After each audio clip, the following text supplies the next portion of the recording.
Well, I have my handy dandy manual tire changer here, and I'm going to go down to Walmart and get a tire for this. And I'm going to put in self-balancing tire sealant on this damn thing and clean up the rim really good. This is on my Sebring, and I thought it just had a puncture, but apparently this tire failed. And I don't know why exactly, but it failed. It's not like totally worn out or nothing. I mean, it's not brand new, but it's not worn out.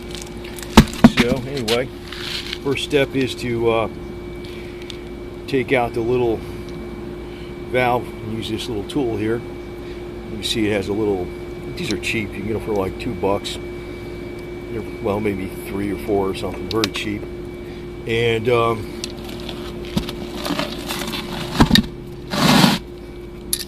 just unscrew this valve on here.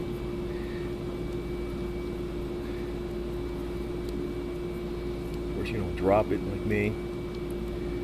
And there's no air. Now you take this little valve out, and I'll just put it over here in the bed of the old Camino so I don't lose it. And one thing you have to do now, and this might have to be adjusted, but take this tire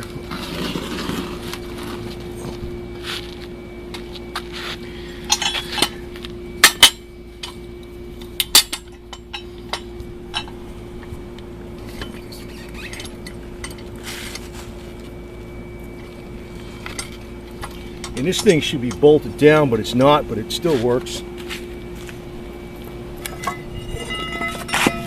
And you just got the pipe you put in there. And these should break pretty easily because they're not rusted. Alright, so that's it. Just do the other side. And I'll show you how to pull it off the rim. Well, I found this was, I was taking this tire off the wrong way by, had it from the wrong side, and I didn't want to take it off in the front because I was afraid of scratching this part here. What I did was I taped this up with a lot of heavy tape first, and you use this end of it to pry under it, right?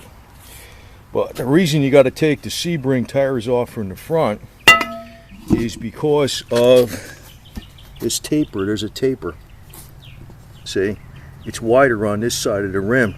So if you're taking them off from the back, usually you do that with wheels that, you know, like mag wheels, because you want to take them off the back, because, you know, this way if you get a scratch on it, it's on the back. But you got to take them off the front, because the front is actually, it tapers in. This tapers in. So that's how you have to do it. And so you just lift the wheel up. See, this is a little different because, like on a regular steel wheel, it's like the center is the narrowest part, and that's where you would keep this bead on the opposite side from where you're prying it up.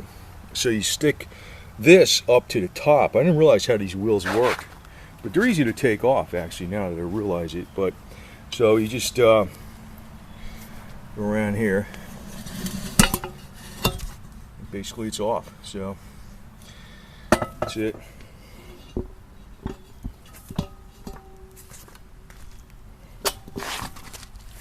Nothing to it. So I'm going to go around here, take these wheel weights off, and go around it with the nylon wheel with the drill on it. And for balancing, I want to use this tire sealant. Prevents flats, and it's also it actually works as a balancer too at the same time. So I'll just put that in it. But I'm going to get a bubble balance tool and do everything with the bubble balance tool every once in a while myself, because it doesn't pay to take it there because it takes forever when you're in line and all that stuff. It's a pain in the ass. And another reason I don't like taking it to places, they will not do all this stuff what I'm going to do right here.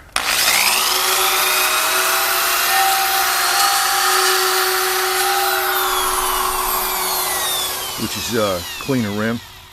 They'll wire brush it real fast, and you know, I'm going to make sure it's totally clean so it seals extremely well, like brand new. they won't do all that because it takes extra time. So, and I will get the balance machine for it a little bit later, and I'll show you how that works, because it's just a bubble balancer. But I'll save these weights too in case I need them for later on. And but since I have several cars, it's just I can balance all the tires faster than I could drive it to the damn place, you know, and wait in line. And I also got the skinnier wheel so I can get right in here in this groove here.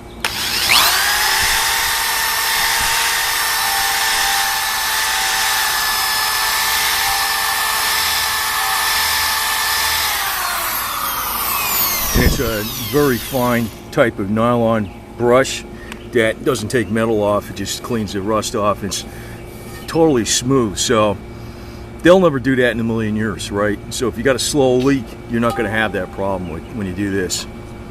You know, if they did this and there's a little bit of corrosion, you might have a slow leak, very slow leak, and it's, you got to keep putting air in the tire every few months. Like if you do it like this, they're going to be like brand new again. They'll never do that, so that's why I like doing stuff on my own. Now the tire is almost on, and you know, I was using two hands to hold this on, but you can see I have the other side of the tool hooked in here, right into the rim. Now you got to press down on this while you're pulling on this side, but this thing tends to like turn like this way to tries to slip its way out, right? So I use the vice grips as a handle, so to keep this thing from turning this way, right, and slipping out. I don't know, it might go on with one hand, I'm not sure, maybe.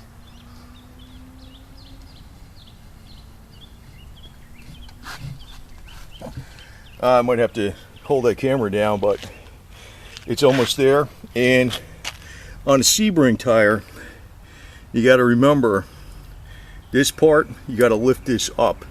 The narrowest part of the rim is on the outside. I didn't know that till I took the tire, tried to take the tire off in the back. It don't work, it comes off in the front. So a lot of times people, if they have wheels that have like a nice finish on the front, they will like to take them off from the back, so they don't, like when they screw this down, they don't mar the finish. But what I did was I put a bunch of black tape on it, and actually this finish got marred a little bit from other times that it was done, but it's, you know, a lot of it can be polished out. It's just aluminum and clear coated. But you know, if you have to take the Sebring wheels. So this video is about the taking off the manual tire change on a Sebring convertible or with the mag wheels. You have to take them off from the front. They don't come off from the back, which I was kind of surprised about that.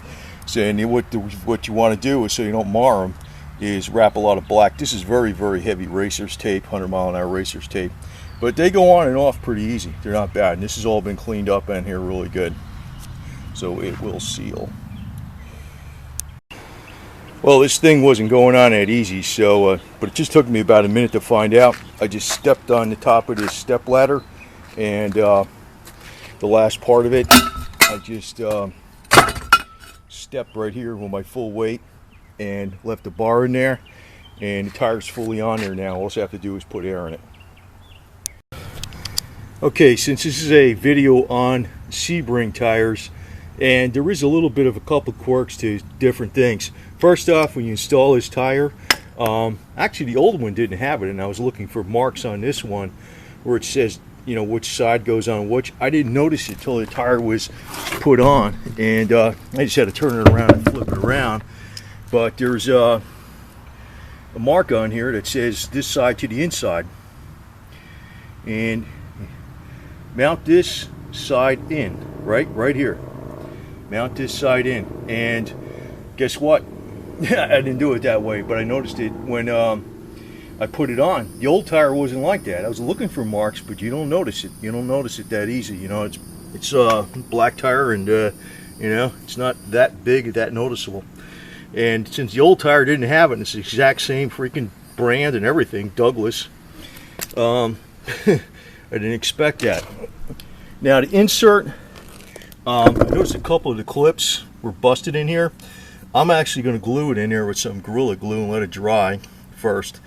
And even though it should hold with the spring, there's a couple clips. There's 4 of them actually. You can see what they are. There's like 4 it's supposed to be on there with this spring. And the spring goes on the inside of the clips to push the clips against, you know, that. But there's 2 of them missing. That's how it was. I didn't even break them off. They were gone. But it still holds in there. But I'm gonna just put a couple little dabs of Gorilla Glue on there to make sure it holds in there really good. Now, one other thing on the Sebring too. The tire size. I don't use the standard tire size. This actually is a good option. There's no problem with using these. I forget the tire size that goes on there. I think it's 205. I know it's 50 series. And 16 inch, of course. I use 215 60 15 16. 215 60 16. I know the other size it's on here. I think it's a 50. It's a 50 series for sure, and 16. I forgot what the other size is. These are a little bit taller. They fill in the wheel wells a little nicer. They ride a little nicer, and I like them better. So, but they're not much different. They're very little difference, but they just fill in the wheel wells a little bit better. There's no problem with rubbing, and I use these. And this is a decent tire. It wasn't much. It was like 70. I think with all the tax and everything, it was like 78 bucks. Which is good for a performance size tire. Now, there's one other thing about the Sebring, specific to this car, maybe to a few other ones. They have these stainless steel lug nuts, right? They're not all stainless steel. The reason they're not all stainless steel is because if the whole thing was stainless steel would react with the steel and actually it'll actually cause corrosion on the threads. Believe it or not, stainless steel on regular steel is not something you want to do.